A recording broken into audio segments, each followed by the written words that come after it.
Ընդդիմությունը հանուն Հայաստանի Հանրապետության շահից աշխատելու համար է եւ ոչ թե իրար անընդհատ հայհոյելու։ Մենք քաղաքական այն ուժն ենք, որը երբեք անարդար ու սուտ չի խոսել ժողովրդի առաջ։ Բայց ընդունում եք կաթողիկոսին։ Ես անձամբ ոչ։ Հարգելի հաստատիտողներ, Եվրոմեդիայի զրուցակիցը Հանրապետություն կուսակցության անդամ Անի Խաչատրյանն է, շնորհակալ եմ հրավեր ընդունելու համար Տիկին Խաչատրյան։ Կիսվեք տպավորություններով, ինչպեսի քարոզարշավ է ընթանում, խոսույթը, ընդհանուր եթե հասկանանք, տեսնում ենք, որ շատ հաճախ այսպես ցենզուրայից դուրս, քաղաքական դիսկուրսից դուրս հայտարարություններ են հնչում, սա կացնելու է, այսպես, սա նստելու է, նա նստելու է, ինչպեսի պատկեր ունենք, արդեն մոտ 9 օր է մնում ավարտին։ Ցավոք սրտի Հայաստանի Հանրապետությունում քարոզարշավները ոչ քաղաքական լեքսիկոններով ու ոչ քաղաքական ծրագրերի քննարկումներով են ընթանում, ինչը նոր չէ, ինչը միշտ է ու ինչը պետք է փոխված լիներ, ինչը գնում էր փոխվելու process-ին, բայց կարծես այս ընտրությունները լրիվ հակառակ արդյունքով էլի ընթացքով գնացին։ Եվ քաղաքական այն ուժերն են տուժում, ովքեր ունեն ծրագրեր ներկայացնելու, ովքեր քաղաքական լեքսիկոնով են խոսում։ Կարող ենք ասել, որ իրենք երկրորդ պլան են մղվում։ Գիտեք, այս սև ու սպիտակի կռվի մեջ, այո, նաև քաղաքական ուժերի շատերը մղվում են երկրորդ պլան։ Եվ այն քաղաքացիները Հայաստանի Հանրապետության առհասարակ սովոր չեն ընդդիմություն, ասած հասկացողությանը իրական ընդդիմություն պատկերացնել ինչպես է լինում։ Մենք տարիներ շարունակ նախորդ իշխանությունների ժամանակ մահապարտ է եղել ընդդիմությունը, ով ընդդիմություն էր, ծեծ պետք է ուտեր, հալածվեր, հիմա ով ընդդիմությունա պետք է հայհոյվի, իրար ինչ ասես ասել, նախկին իրարացները բերել անընդհատ հիշեցնել նախկիններ եւ այն ինչ ազգային ժողովում տեսնում ենք այս 5 տարիներին, ինչ տեսնենք դրանից առաջ, բայց իրականում ընդդիմությունը դա չպետք է լինի, ընդդիմությունը պետք է ունենա նախաձեռնություններ, ունենա ծրագրեր, իշխանության նախաձեռնություններն ու ծրագրերը, ինչ որ ծրագրեր նաև պաշտպանել ինչ որ բաներում, ինչ որ ծրագրերում նաև հակառակը ստիպել, որ դա այդպես չլինի կամ ստիպել, որ դա այդպես լինի։ Ընդդիմությունը հանուն Հայաստանի Հանրապետության շահից աշխատելու համար է եւ ոչ թե իրար անընդհատ հայհոյելու, իրար անընդհատ ինչ ասես ասելու, սպառնալու այդ ամեն ինչի համար։ Բայց եթե մենք այսպես հանուն արդյոք թե այսպես նայենք, իհարկե երկկողմանի այդ խոսույթը, բայց ավելի շուտ այսպես իշխող ուժն է դրա գեներացնողը։ Այդ հայտարարությունները բոլորն իրար ասում են, մեկը համբալ է ասում, մյուսը էս ասում, ինքը Քոչարյանն էլ համբալ էր ասում, ամեն մեկը մի բան ասում է, ես նորից եմ ասում, այն քաղաքական լեքսիկոնից լրիվ դուրս է եկել այս քարոզարշավը։ Էլ չասեմ, որ առնվազն 18 թվականից հետո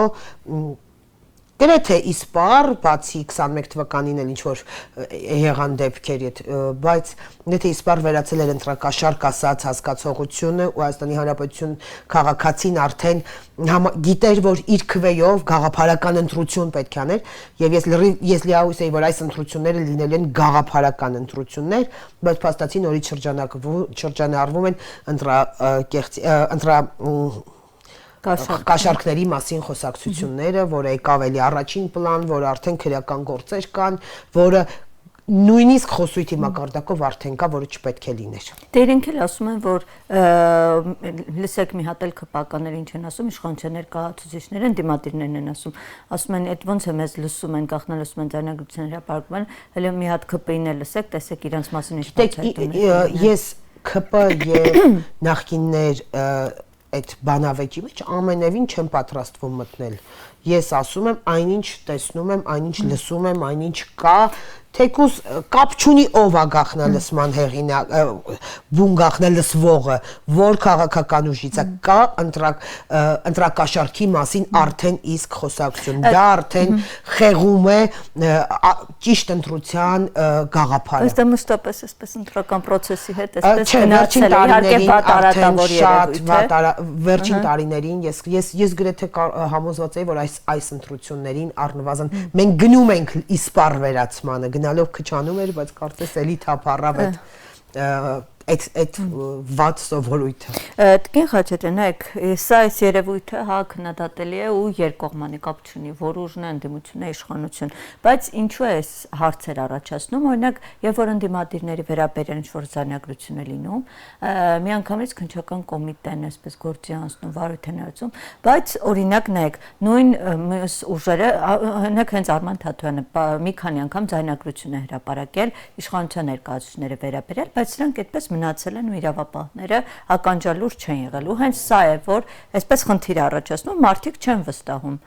իրավապահ համակարգին ասում են ոնց է այս դեպքում անկեղծ ասած չգիտեմ ինչ ձայնագրություն է իմաստը Թաթոյանի ես Թաթոյանին չեմ հետևում չեմ հասցնում բոլոր այդ ֆոնին Թաթոյանին նաև հետևել որտեղ ավելի կարևոր երբարներ կան հետևելու եւ ես ինչքան հիշում եմ մոտավորապես եմ հիշում այդ ձայնագրությունները այնտեղ գումարային ընտրակաշառքի խոսակցություն միգուցե ռեսուրսի ուսուցիչների հետ կապված որ եկեք մասնակցեք բայց չկար ընտրակաշառքի մասին խոսակցություն եթե չեմ սխալվում ռեսուրսը թե ընտրակաշառք երկուսն էլ այսպես նույն օրենքի խախտում են գիտեք ինչ տարբերություն կա դա քվեն չեն գնում ինչ որ միջոցառման ուղղորդում են աշխատակցին բերում են որը անում են գրեթե ով ունի այդ հնարավորություն ինչ որ աշխատատեղեր ու բան գրեթե բոլորը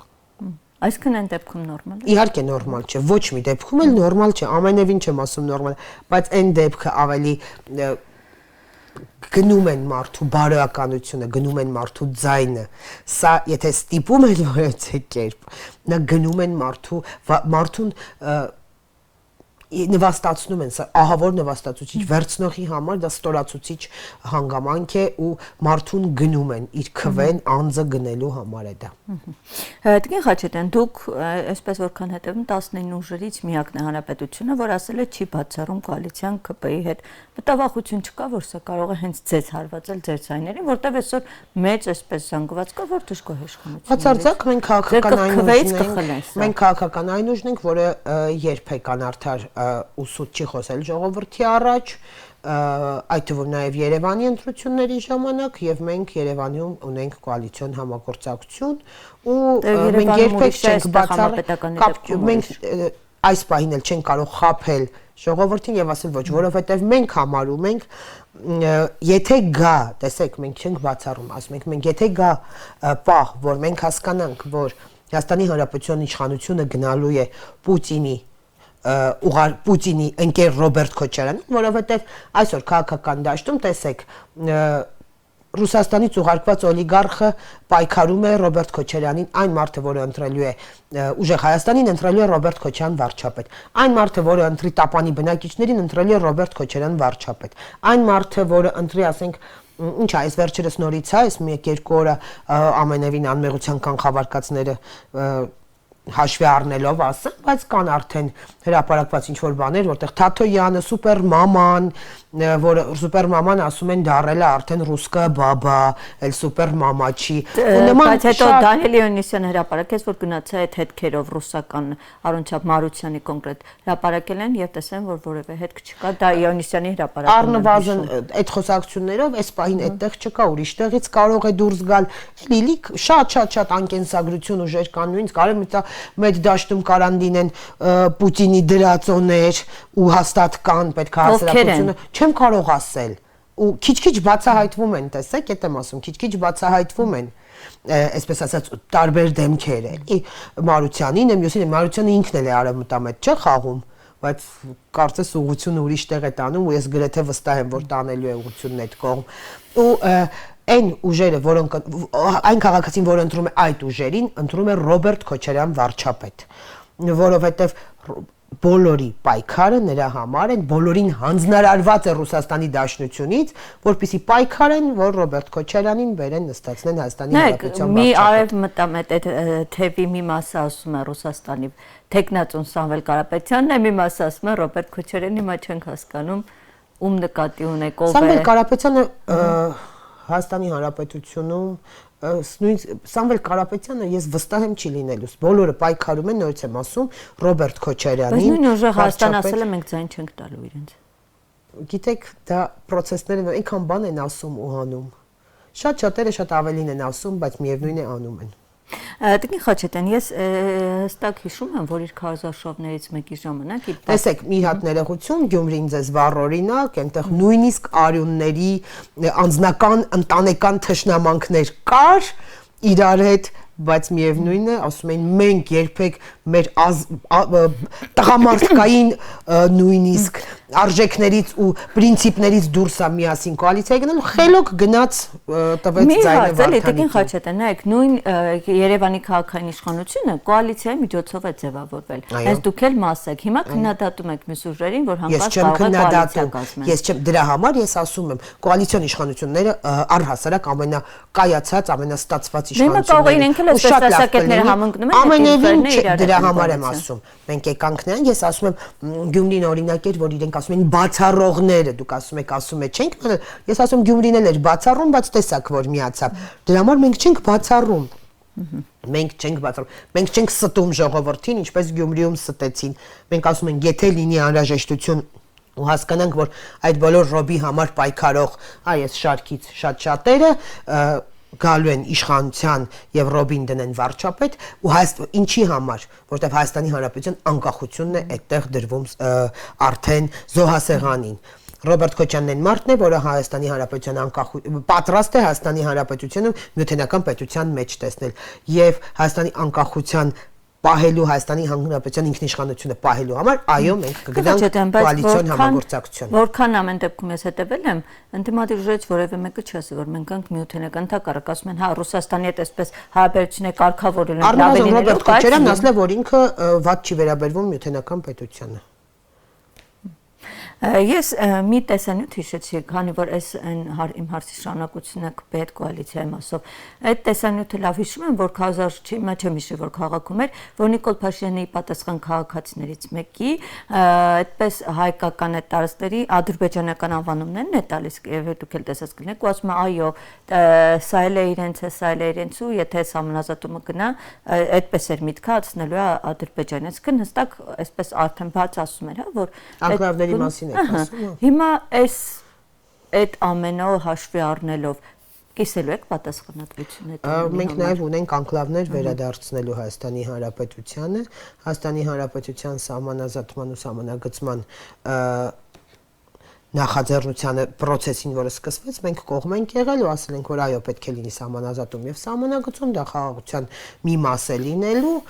թե ինչ կլինի։ Տեսեք, կոալիցիոն համագործակցության շրջանակում արդեն չի լինում միանձնյա իշխանություն եւ որոշումները կայացնում են երկու քաղաքական ուժ եւ ցանկացած քննարկում արդեն կգա երկու քաղաքական ուժի մեջ քննարկման, եթե դա լինի կոալիցիոն համագործակցության շրջանակում, կգա երկու քաղաքական ուժի։ Դա արդեն կլինի ընտրությունից հետո կհասկանանք։ Եվ մի հարց էլ շատ այսպես քննարկումները գնում, որ ԿՊ-ն եւ Հանրապետությունը կոնկրետ եկեղեցու կաթողիկոսի հետ կապված այսպես հակադիր տեսակետներ ունեն։ Հանրապետությունը այն քաղաքական ուժն է, որը միշտ եկեղեցու հետ եկեղեցու կողքին է եղել, եկեղեցու եւ ոչ թե կոնկրետ անձերի, բայց եկեղեցին ինքը որոշեց, որ ինքը դառնում է քաղաքական մաս, ինքը եկեղեցականներ որոշեցին, որ իրենք քաղաքական են, մենք մեր անդամները, մենք մեր տարբեր շրջանակներում մենք իրենց քաղաքական կերպարներին եկեղեցական պատասխանել ենք քաղաքական նույն կերպով։ Մենք բացարձակ եկեղեցի եւ Նիկոլ Փաշինյան իշխանություն կռվի մեջ ոչ մի կերպ, ոչ մի կողմը չենք եղել եւ մենք այն քաղաքական ուժն ենք, որը փորձել է հաշտեցնել, գտնել հնարավորություն երկու կողմերին հաշտեցնել, խոսելով թե մյուս կողմի հետ, թե մյուս կողմի հետ։ Տիկին Խաչատրյան, բայց սահմանադրությամբ, օրենսդրությամբ այդպես որևէ հստակ պահանջ չկա, հա, որ հոգեվորական է քաղաքական ինչ-որ դիրքորոշում։ Իհարկե հոգեվորականը որոշել է քաղաքական process-ների մեջ կանեն, նույնիսկ ոչ հոգեվորականին վայել այս քաղաքական լեքսիկոնով է նույնիսկ հոգեվորականները սկսել խոսալ։ Հիշեք Բագրատ Սրբազանին ինչ լեքսիկոնով, ինչ քաղաքական արտահայտություններով էր տարբեր խոսում։ Բայց սառեցված էր իր։ Ինչ է նշանակում սառեցված հոգեվորականը, իսկ ծիծաղալի է։ Եթե դու սառեցված ես, դու կարաս հայհոյես։ Եթե դու սառեցված ես, կարաս անես Աստվածաշնչից դուրս ամեն ինչ, շնանաս, ամեն ինչ կարաս մարդ սպանես, հա։ Դա չի նշանակում Այ եկանք դրան հոգևորականները մտել էին քաղաքականություն եւ ոչ թե ամենևին քաղաքական տեսակետ էին ասում, ստանում էին քաղաքական պատասխան, այս պահին համենայն դեպս դեռ հանգիստ է այդ երկու կողմերի բախումները։ Նիկոլ Փաշինյանը ասել է, թողում եմ ժողովրդի այսպես որոշմանը, թե ինչ կլինի հետո կտեսնենք։ Իրենց օրինակ նախընտրական ծրագրում կա հստակ եկեղեցու կաթողիկոսին հանգստի կոչելու այսպես ծրագիր դրույթ։ Չգիտեմ դրա մասին ճիշտ ասած, չեմ նայել քաղաքացիական պայմանագրի ծրագիրը։ Լավ, հիմա ասում եմ, այդպես հստակ ձևակերպված է կաթողիկոսին հանգստի կոչելու, այսպես իրենց նախընտրական ծրագրում է սա։ Ինչ է նշանակում կաթողիկոսին։ Դե նույն հեռացնելն է, ուղղակի այլ կերպ է ձևակերպված։ Կարծում եմ ցանկացած ոլորտի հետ կապված պետք է ունենալ նաև հնարավորություն, որպեսզի ինքը զսպելու, հեռացնելու ինչ որ մեխանիզմներ։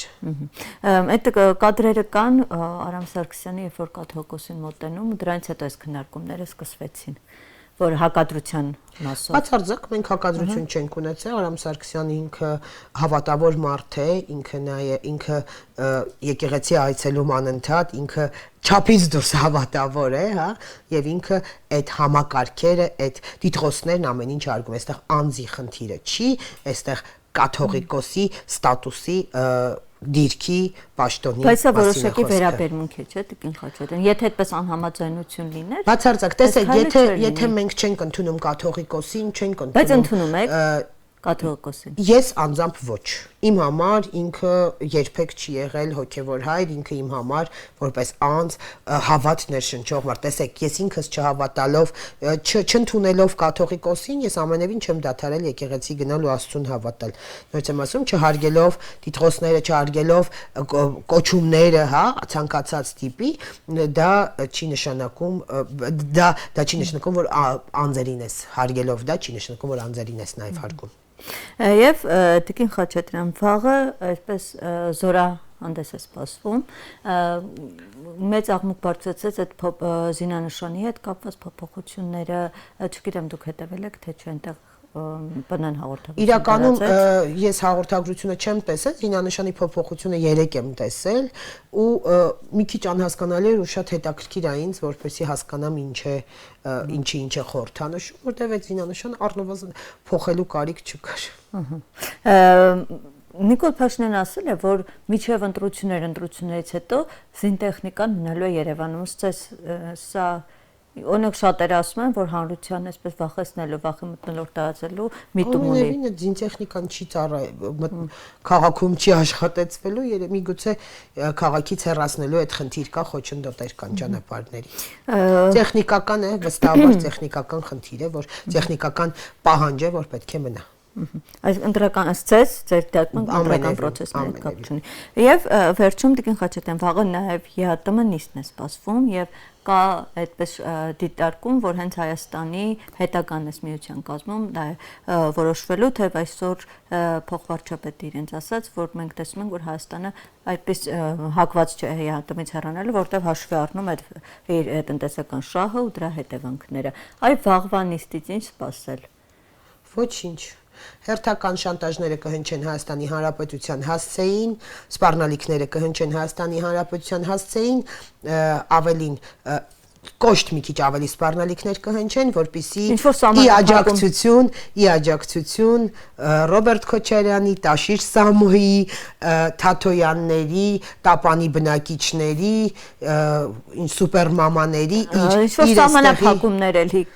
իր այստեղի տեխնացուներին ի աջակցություն, ինքը կանի մինչև ընտրություն այո սահմանափակումներ, իրենք կխոսան սպառնալիքով, իրենք կվախեցնեն մեզ, բայց Հայաստանի Հանրապետության ժողովուրդը չպիտի վախենա եւ պետք է հասկանա, որ դա նախընտրական աջակցություն է իր այստեղ անձնական օգտագործման քաղաքական ուժերին։ Ընտրություններից հետո իրավիճակը լրիվ այլ է լինելու։ Մինչև ընտրություն լրիվ այլ է լինելու։ Շնորհակալ եմ ձեզ զրույցի համար, Տիկին Խաչատրյան։ Հարգելի հեռուստադիտողներ, մեր զրուցակիցը Հանրապետություն կուսակցությունից Անի Խաչատրյանն է։ Շնորհակալ եմ եթերին հետևելու համար, կհանդիպենք